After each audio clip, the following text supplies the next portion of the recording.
This is the plaintiff, Alicia Young.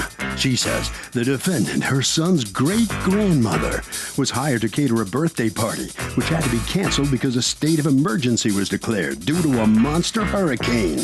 The defendant's been uncooperative in rescheduling the event. She's lost her faith in her and wants a full refund now. The defendant refuses, so she needs the judge's help to sue for the return of her $1,000.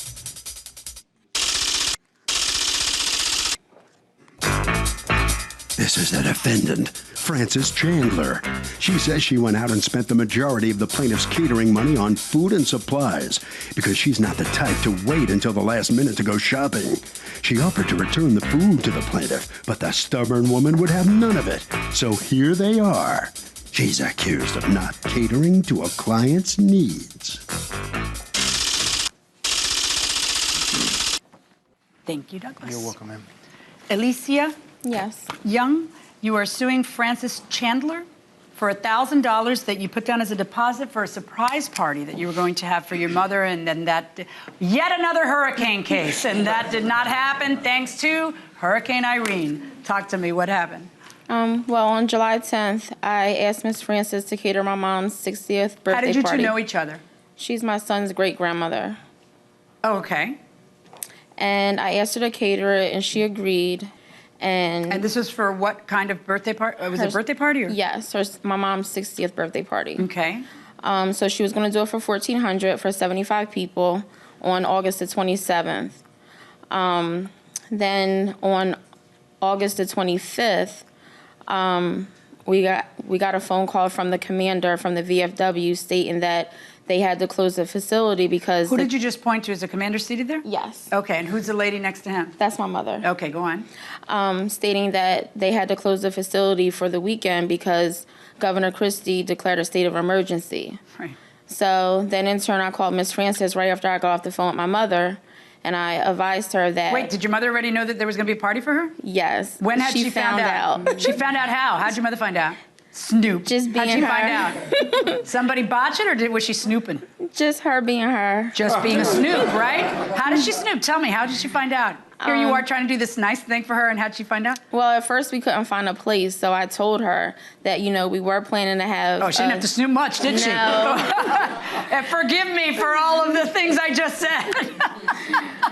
Well, I told her that we couldn't find a place. So then she talked to one of her friends. So apparently you couldn't keep the secret. Yeah. But the invitation still went out that it's a big surprise and a secret. Yeah. But by then it wasn't even a surprise or a secret, right? Because Yes. the invitation already says VFW on it, which means that she already knew before you sent out the invitation, so it wasn't really a surprise. Fool the rest of us into showing up and saying, surprise, for nothing. All right, in any event, it's now declared a state of emergency. Hurricane Irene is coming down on us. Yes. You tell her that, we got to close down, and what happens? I called Miss Frances and I told her. She said that she already did most of the shopping for the food and everything. So I asked her, well, how much shopping did you do? And, how much money do you have left? And she said she only had $300 left out of the $1,000 that I gave her on August the 20th. So she supposedly spent $700 on groceries? Mm-hmm. Okay. And I said, okay. I said, well, do you have the receipts? And she said, yes, I have all the receipts. Okay. So, So you make arrangements to go pick up the $300 and $700 worth of groceries. Along with the receipts. To call it a day with the receipts. Mm-hmm. And when you meet with her, what happens? When we got there, she said she didn't have any receipts. Not a single receipt? No. Okay. And I said, How much groceries did she have there? I didn't see all the groceries. When we pulled up, there was some groceries laid out on the sidewalk in bags. Okay. And what was in the bags? I saw like produce, fresh produce, and I think I saw sausages. And I don't know what else was in the bags. Was in there. Yes. And then what happened? I just told her that I couldn't accept the food because, she doesn't have any receipts. I don't know when she purchased it, or how much it was purchased for. Okay. And I didn't want to say that I really didn't believe her because she is my son's great-grandmother, but I can't take that $700 loss like that. Okay. So what did you two say to each other there on the sidewalk? Well, she just shrugged her shoulders, and I said, well, then we're just going to have to go to court. And she just shrugged her shoulders, and we walked away. Okay. Now, there was some talk about using the food for a church event. Tell me about that. Okay. I said I would go to my church and see if we have any event coming up and try to just get rather Use the it for food that. to them Right. and get the money to give back to her. Right.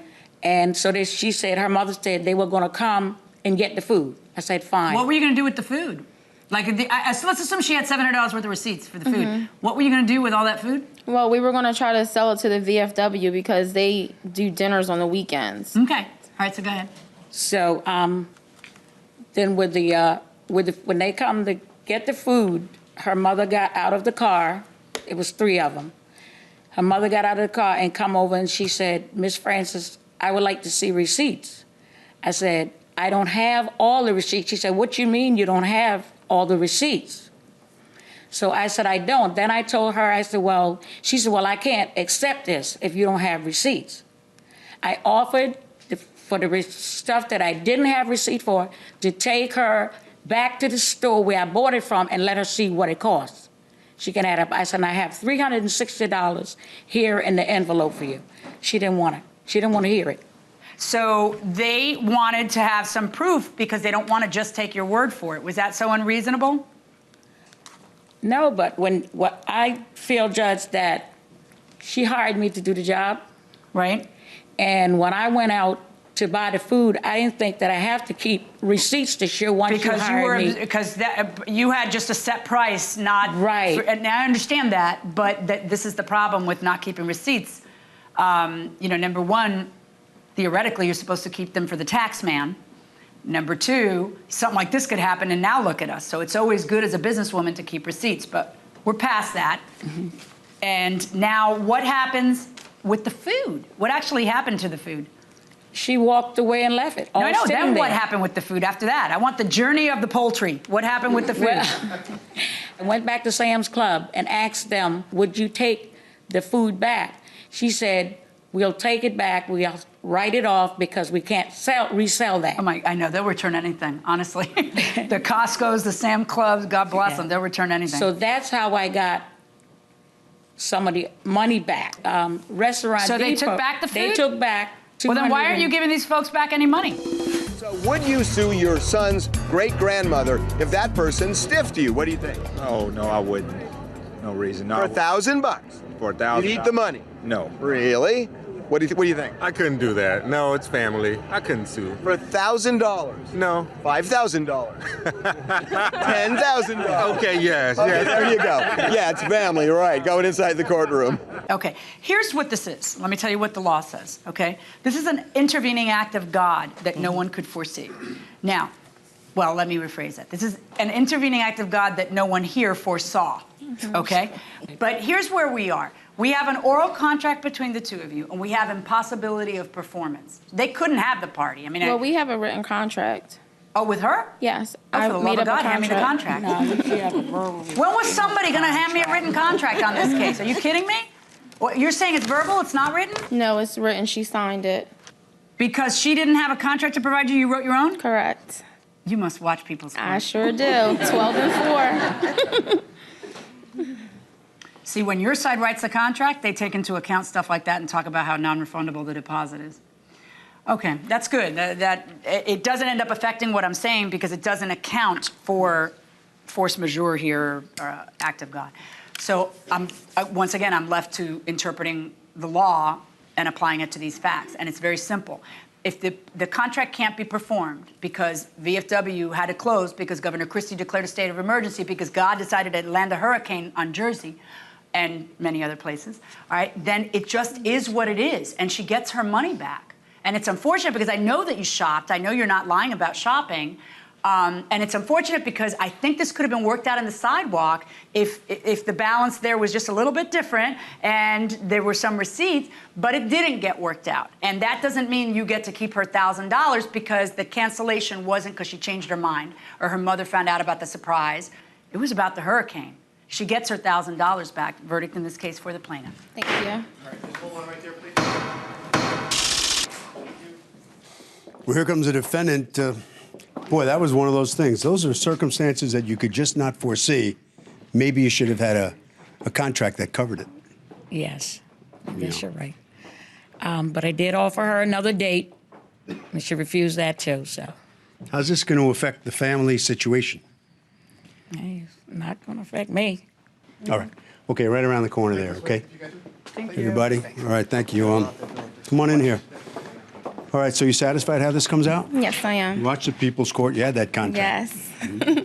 What about the party for the 60th birthday party, right? Unfortunately, we had to cancel it and we couldn't have it You again. never had the party? No, we just had a dinner for the family. How about 61? Maybe. All right. That's going to be a definite surprise. Big one. Yes. Big one. All right, Harvey. You know, this case really makes a broader point. When you're doing work for somebody, keep all of the receipts, no matter what you think about how the job is going, if it's going well and there are no conflicts or anything like that. Keep all of the receipts until everything is squared away. That will do it for this case. Litigants for the next case on the way into the courtroom right now.